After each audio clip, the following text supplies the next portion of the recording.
दोस्तों, कभी कभी लाइफ में कुछ ऐसी सिचुएशंस आ जाती हैं कि वो हमें हैरान ही कर देती हैं।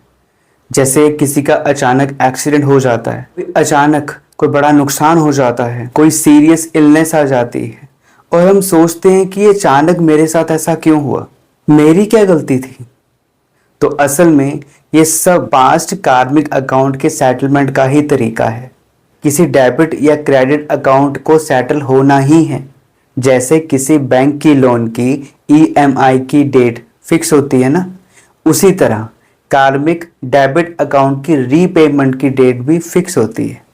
एक्सीडेंट और इलनेस ये अचानक नहीं आते, ये सब पिछले जन्मों के और इस जन्म के कर्मों का रिटर्न होता है। जैसे किसी ने पिछले जन्म में किसी को फिजिकली हार्म किया होगा, तो इस जन्म में उसको एक्सीडेंट या हेल्थ प्रॉब्लम आ सकती है। अगर हमारा कोई पिछला कार्मिक अकाउंट छोटा होगा तो इस जन्म में हमें छोटी पेन या छोटी प्रॉब्लम में वो सेटल हो जाएगा। पर अगर इस जन्म में हमें कोई बड़ी घटना का सामना करना पड़ रहा है तो इसका मतलब है पिछले जन्म का कोई बड़ा कार्मिक अकाउंट सेटलमेंट हो रहा है। जैसे किसी ने पिछले जन्म में या इस जन्म में किसी को फाइनेंशियल बहुत बड़ा नुकसान पहुंचाया, तो इस जन्म में भी उसे फाइनेंशियल बहुत बड़ा लॉस हो सकता है। हमें याद नहीं रहता कि हमने पिछले जन्म में क्या किया था, इसलिए जब भी हमारे साथ कुछ ऐसा होता है, कोई बड़ी घटना होती है, तो हमें ये अनफेयर लगता है। पर सच्चाई यही है कि ये सब हमारे पिछले जन्मों का हिसाब किताब सब बैलेंस हो रहा है।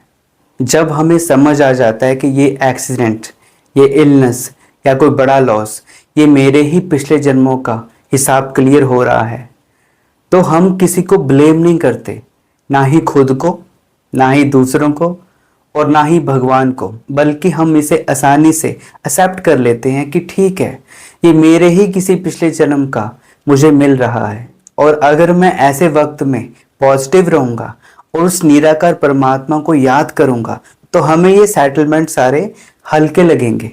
तो आज से जब भी हमारे सामने कोई ऐसी सिचुएशन आए तो उस वक्त रिएक्ट करने की बजाय कुछ देर रुके और खुद से बात करें कि ये मेरा कार्मिक अकाउंट सेटल हो रहा है और मुझे इससे सीख कर आगे बढ़ना है।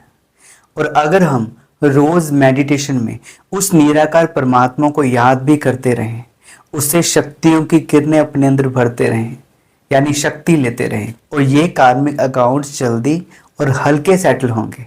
तो दोस्तों, कार्मिक अकाउंट्स ये अचानक नहीं आते हैं, बल्कि सही समय पर और सही तरीके से सेटल होते हैं। तो अगले एपिसोड में हम समझेंगे कि क्यों कभी कभी एक ही इंसान की लाइफ में इतनी कठिनाइयां आती हैं और दूसरा बिना किसी मुश्किल से आसानी से निकल जाता है। तब तक के लिए ओम शांति।